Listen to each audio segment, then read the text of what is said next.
Assalamualaikum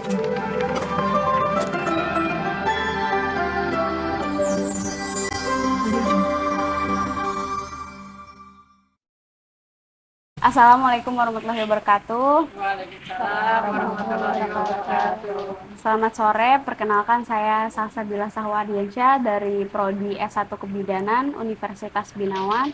Dan di sini ada rekan saya.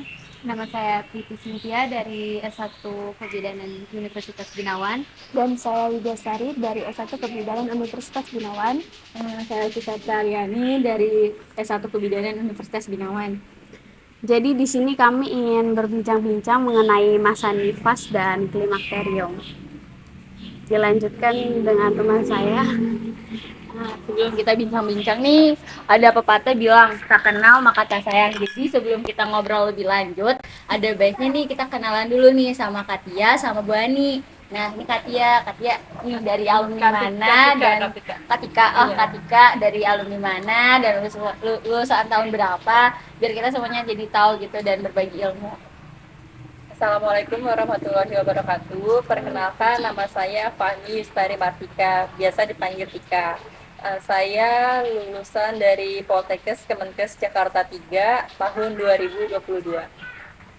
Masih baru banget dan masih fresh banget pasti ilmunya. Nah, di sini ada Ibu Ani. Boleh Bu kenalan nih sama Ibu?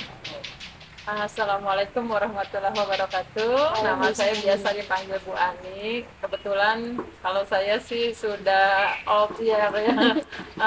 Tinggal di sini sudah lama, jadi orang memanggil saya Bidan Ani di sini. Saya lulusan Politekkes Kemenkes 1 tahun 2000. Saya melanjutkan S1 Fakultas Kesehatan Masyarakat, dan saya melanjutkan S2 di tahun 2027 Magister Kesehatan. Jadi alhamdulillah sekarang ilmu kesehatannya sudah menurun kepada anak saya gitu. Sebelum kita ke materi, saya mau tanya nih Bu, apa sih Bu alasan Ibu untuk jadi bidan? Kalau kita kan pasti salah satunya tuh dorongan dari orang tua. Kalau Ibu sendiri sama Kak Tika apa ya Kak? Yang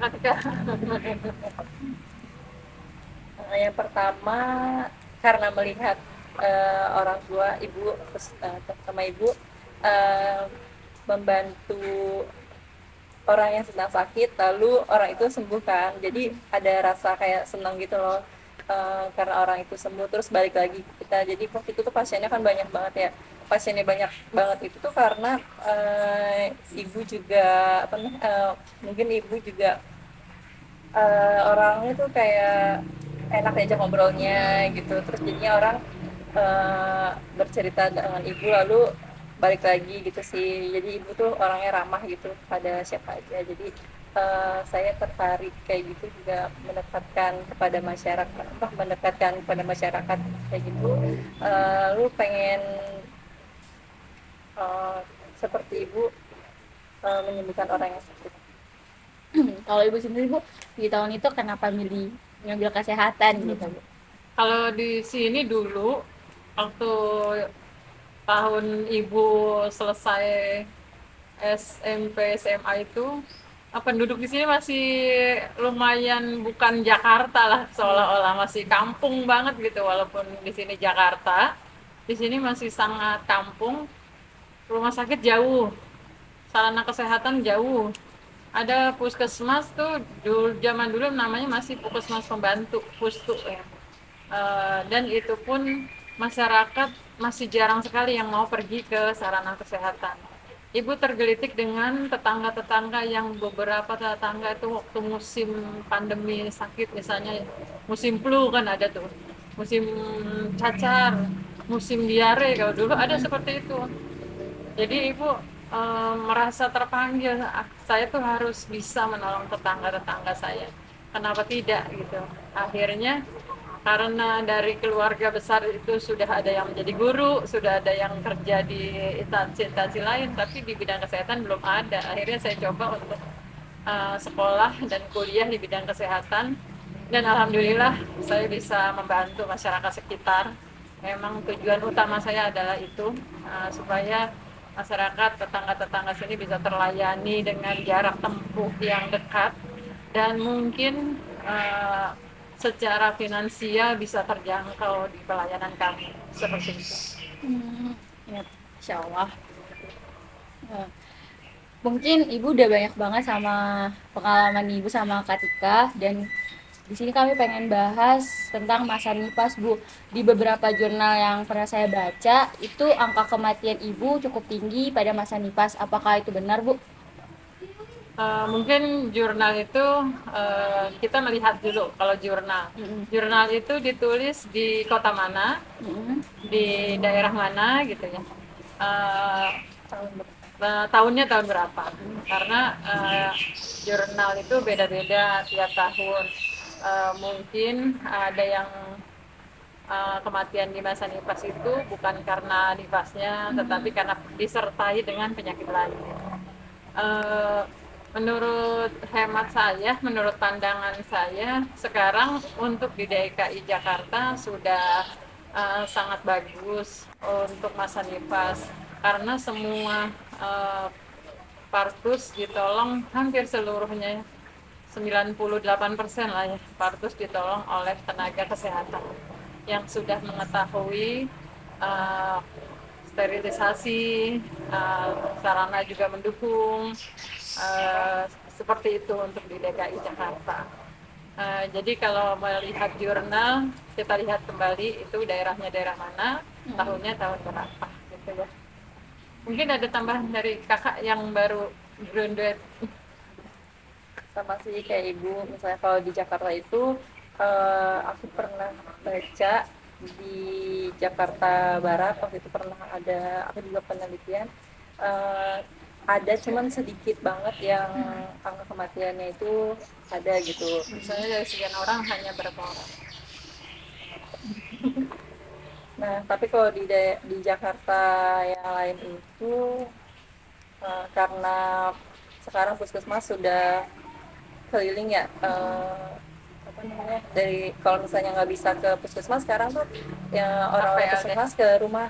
Jadi Namanya programnya KPLDH, ketuk pintu layani dengan hati, itu namanya. sampai ke rumah-rumah Jadi sekarang setiap gitu. rumah diketuk. Kalau di Jakarta ya, ada program yang namanya KPLDH, ketuk pintu layani dengan hati. Jadi insya Allah semua keluarga itu sudah diketahui status kesehatannya dan masalah-masalah kesehatannya oleh puskesmas yang ada di semua di DKI Jakarta ini.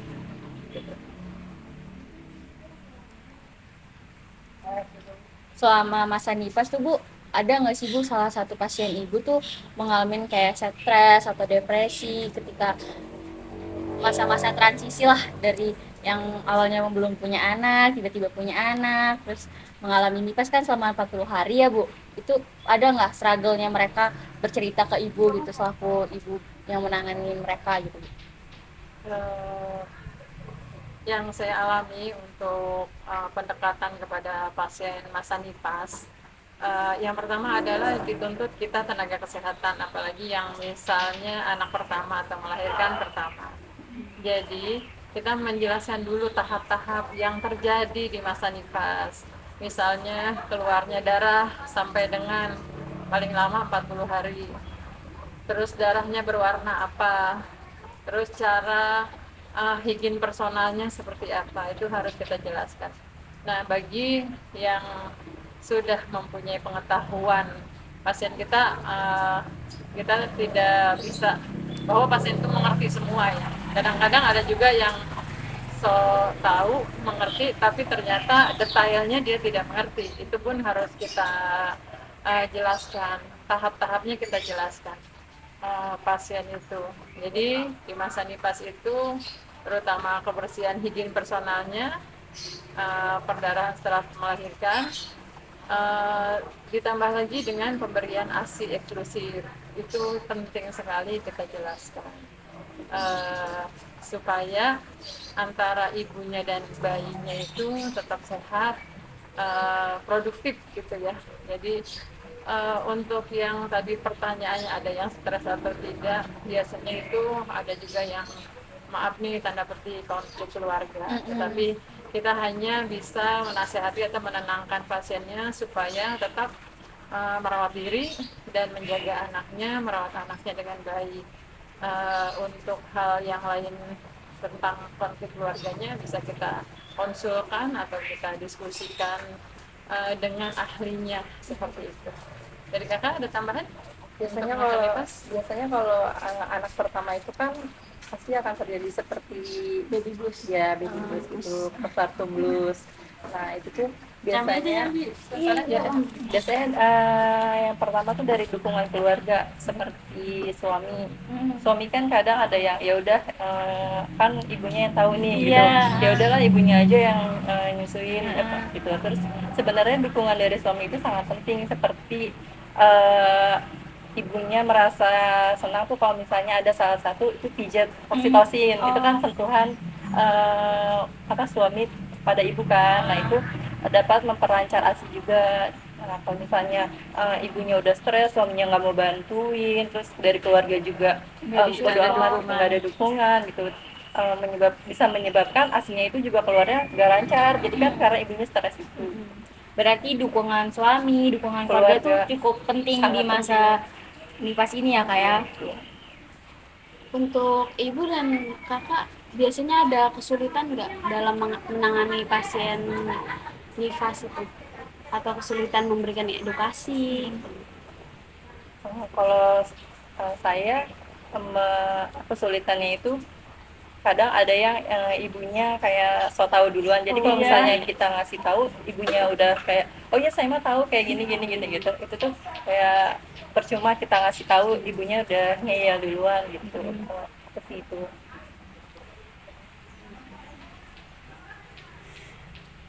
Saya sedikit ya, saya kasih trik ya untuk kakak-kakak yang di sini.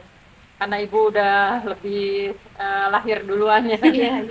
Ibu juga dulu pernah ngajar jadi dosen teknik komunikasi kesehatan. Jadi komunikasi itu sangat penting, baik komunikasi dua arah maupun komunikasi massa namanya. Kalau komunikasi massa itu banyak orang. Kalau dua arah kita ngobrol berdua seperti ini. Yang menghadapi orang yang sok tahu itu, kita dengarkan dulu ceritanya sampai di mana. Pengetahuan dia itu sampai di mana. Setelah itu dia selesai cerita, jeda, baru kita masukkan yang tadi dia ceritain itu belum mengena di situ. Misalnya dia bilang, saya sudah ngerti kok cara menyusui, saya sudah mengerti bagaimana pijat oksitosin, dia bilang seperti itu. Kita dengerin lagi rincinya, kita tanyain lagi, feedbacknya kita tanyain. Nanti kalau setelah itu kita evaluasi, yang tadi ibu sudah bagus melakukan ini, tetapi yang benarnya seperti ini. Kita kasih masukannya sedikit aja seperti itu, supaya pasien juga tidak tersinggung dan kita sudah memberikan informasi yang memang sebenarnya seperti itu. Nanti pasti ketemu nanti di lapangan seperti pasien-pasien yang sok tahu, pasien-pasien yang memang dia merasa pendidikan dia lebih tinggi dari kita gitu, jadi dia udah lebih tahu, tapi detailnya ternyata ada hal kecil yang belum mereka ketahui seperti itu. Kalau mau nanya gitu kita nggak apa-apa, suasananya biar enak, kita ngobrol aja. Panik gitu. Santai aja. Tapi Bu, selama masa nifas tuh berarti makanan ibu yang mengalami masa nifas ini cukup penting juga nggak Bu? Kayak gizinya apa gitu cukup penting juga nggak Bu selama masa nifas dan masa menyusui? Secara teori dan secara nyata ya, memang itu sangat penting. Kadang-kadang ada saya di sini walaupun di Jakarta, saya katakan sekali lagi dulu ini Jakarta yang masih kampung banget. Di sini masih menganut pantang makan. Jadi setelah melahirkan nggak boleh makan ikan, nggak boleh makan telur, nggak boleh makan ini. Akhirnya pelan-pelan saya merubah kebiasaan masyarakat di sini. Protein itu sangat dibutuhkan. Baik protein nabati maupun protein hewani. Jadi jangan sampai tidak cukup kebutuhan kalori dan protein untuk ibu dan anak pada masa menyusuinya. Saya pernah satu trik diberikan ilmu oleh dokter spesialis kebidanan waktu saya hamil.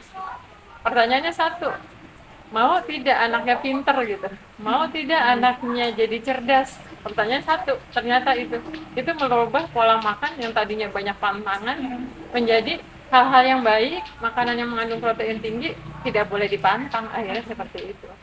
Kalau kakak gimana? Yang kemarin baru dapat ilmunya nih, pantangan setelah melahirkan. Kalau kemarin dalam ilmu kebidanan tuh nggak ada namanya pantang-pantangan, malah makan telur itu apalagi habis operasi sesar ya itu mah harus kan. Iya. Sehari tuh dianjurkan bisa 5 telur gitu waktu aku dinas di rumah sakit biar penyembuhannya juga cepet gitu. Kalau pantangan-pantangan yang lain mah itu Intinya protein tinggi ya. seperti Untuk penyembuhan itu protein tinggi. Untuk perkembangan otak juga protein tinggi. Makanya protein itu sangat dibutuhkan bagi ibu, bagi yang hamil, melahirkan, atau masa penyembuhan masa nifas.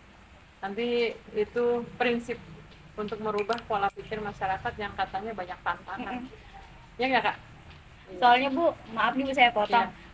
Waktu saya tinggal masih di kampung, itu tuh saya lihat sekeliling saya tuh beberapa ibu hamil itu mereka tuh sampai jenuh gitu loh Bu, makannya cuma sayuran, sayur bening doang, kayak makan telur jangan nanti apa gitu, makan ikan jangan gini-gini, kayak banyak banget tantangan yang saya pikir kayak itu kayaknya nggak berpengaruh ke dunia medis, dan dunia medis juga menyarankan untuk kita tuh makan protein dan yang tinggi kan supaya anaknya bisa cerdas gitu, karena pantangan-pantangan itu tuh yang menyebabkan mungkin banyak perburukan gizi gitu, gizi yang buruk buat bayi gitu Bu.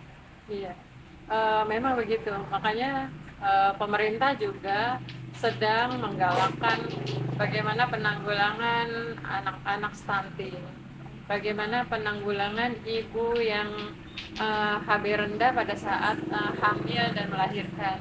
Nah, itu memang tugas kita semua, tenaga kesehatan. Kita tidak membebankan kepada ahli gizi saja. Kita yang ada di masyarakat, bidan, tenaga medis yang di masyarakat itu sedikit-sedikit kita harus bisa merubah pola pikir masyarakat yang tadinya hamil dan melahirkan itu banyak pantangan. Mari kita buktikan bahwa pantangan itu ternyata memang tidak ada pantangan makan itu. Jadi semakin tidak ada pantangan, apalagi untuk proteinnya seperti telur, ikan, daging, itu malah lebih bagus, baik perkembangan otak anaknya, kesehatan ibunya, dan penyembuhannya lebih cepat. Mudah-mudahan kita semua bisa melakukan itu ya. Iya, soalnya masih sering tabu banget kan kalau itu misalnya ayo makan ini apa sih, ikan apa gitu, ikan itu mulu gitu sampai jenuh sendiri ibunya gitu kan, kasihan gitu. Melalui klinik ini saya juga mengajak kepada masyarakat, sedikit-sedit saya rubah bahwa pantangan itu sebenarnya tidak ada. Justru pantangan itu sekarang kita dihadapkan kepada makanan-makanan yang mengandung pengawet, yang tidak terdaftar di dalam BP POM, tidak punya nomor registrasi. Itu justru yang harus diwaspadai, bukan pantangan nggak boleh makan telur, tidak boleh makan ikan atau daging, kan itu. Kalau misalnya nih Bu, kan sekarang tuh kan nih beberapa ibu muda tuh suka banget tuh makan cepat saji, kayak makan apa burger, makanan yang lain lah cepat saji. Itu tuh junk food gitu berbahaya nggak Bu? Atau nggak boleh berlebihan tapi boleh mengkonsumsi? Nah itu tadi yang saya katakan, kita mengedukasi masyarakat itu untuk makanan edar itu, makanan siap saji. Kita kan tidak tahu masa kadaluarsanya kapan. Kadang-kadang daging atau kejunya yang sudah kadaluarsa kita nggak tahu tuh, dimasak walaupun rasanya asam, kita pikir asam itu memang cita rasanya, ternyata masakan yang sudah kadaluarsa. Nah itu yang bahaya sebetulnya, seperti itu. Alangkah baiknya untuk edukasi ke masyarakat, kita edukasi untuk mengolah makanan sendiri atau membeli makanan yang memang ada tertera tanggal kadaluarsa atau sudah terdaftar di BP POM. Kalau misalnya ingin makan seperti tadi junk food, mungkin kita juga harus mencari tahu juga cara pengolahan mereka. Terutama maaf nih, makanan-makanan seperti itu yang sistem pengolahannya itu hanya ada diolah sendiri, maksudnya higien sanitasinya kita harus lihat juga, higien sanitasi makanannya. Demikian untuk makanan ya. Dari itu ini dia. Ada nggak yang mau ditanyain? Kita nggak nanya, kita diskusi aja ya. Iya. Kita sharing nih, Iya, sharing jadi ilmu. biar Saya ilmunya zaman dulu, kakak-kakak ilmunya kan zaman sekarang. Jadi kita sharing ilmu. Tapi semua itu untuk kebaikan dan untuk penerapan di masyarakat, kita harus hal-hal yang baik yang kita terapkan. Ada lagi? Ada Untuk klimakterium, Ibu pernah menangani pasien seperti itu? Pasien-pasien yang menjelang menopause. Iya, menopause. Kakak dulu deh, kakak. Iya, Kakak dulu. Kalau ibu mau banyak nih. Tapi menopause jarang. Oh, jarang. Kalau ibu ya, untuk pasien menopause, ya kebetulan usia ibu juga banyak teman-teman ibu yang sudah menopause. Sekarang memang dengan banyaknya masakan atau makanan-makanan dengan mengandung pengawet, sepertinya sekarang menopause menurut pengamatan nih, bukan penelitian, menjadi lebih maju dibanding dengan masa-masa terdahulu, kakek-kakek nenek saya begini. Jadi orang yang wanita yang mau menghadapi menopause, banyak sekali yang mengalami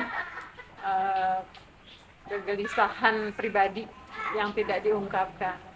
Tetapi alhamdulillah, kalau saya di sini, saya tidak pernah menganggap pasien itu adalah pasien yang tidak tahu apa-apa. Jadi saya di sini itu seperti kakak bilang tadi, saya menciptakan di sini tuh friendly gitu ya.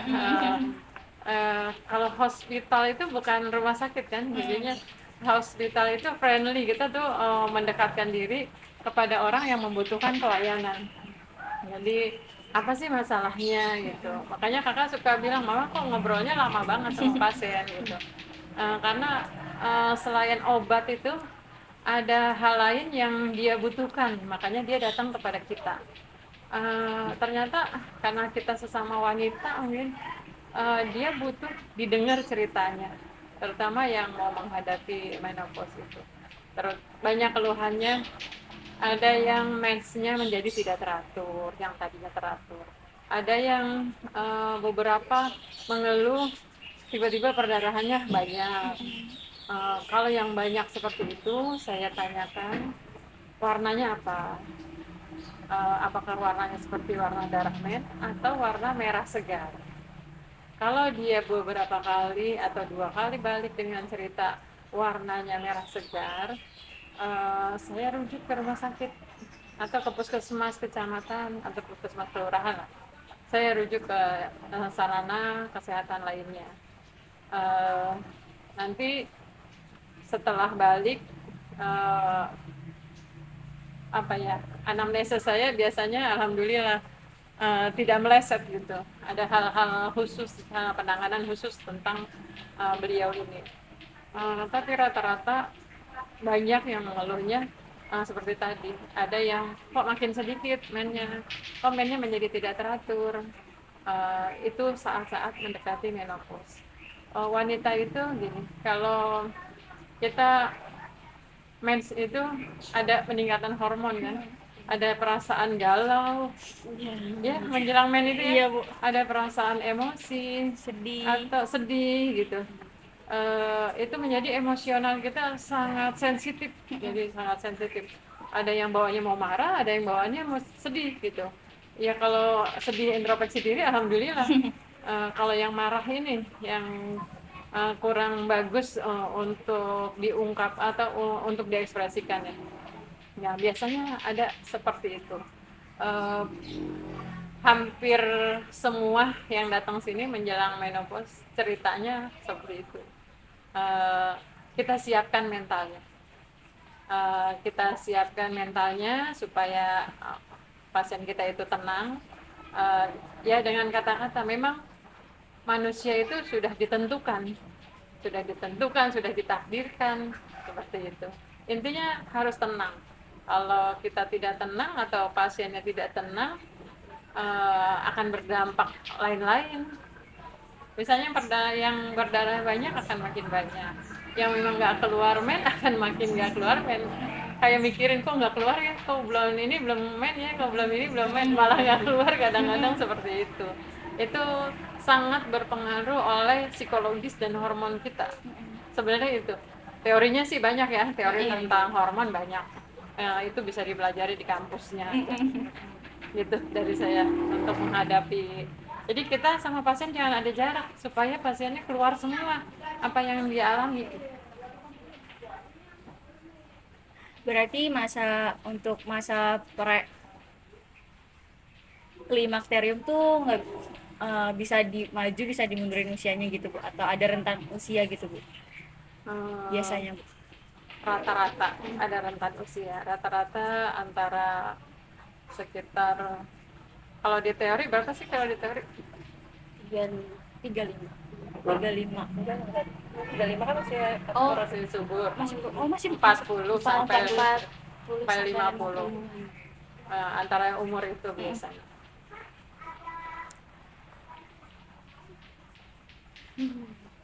Lainnya? Bu, saya mau nanya nih Bu, mungkin bakal terlihat cukup bodoh pertanyaan ini. Jadi saya dulu Nggak ada yang bodoh kan belajar. jadi di SMP tuh Bu, ada guru saya tuh Bu, dia tuh di usia 40 tuh belum menikah kan. Terus di beberapa teman cowok tuh kayak ngejekin, ih tuh ibu belum nikah ntar menopause, kayak udah tahu gitu kan. Terus saya tuh nggak tahu menopause tuh apa gitu kan. Terus lihat juga tuh beberapa video, baca juga di Google kalau menopause tuh nggak bisa punya anak lagi ya Bu, walaupun dia belum menikah sebelumnya Bu. Maksudnya belum melakukan hubungan sebelumnya tuh nggak bisa lagi Bu.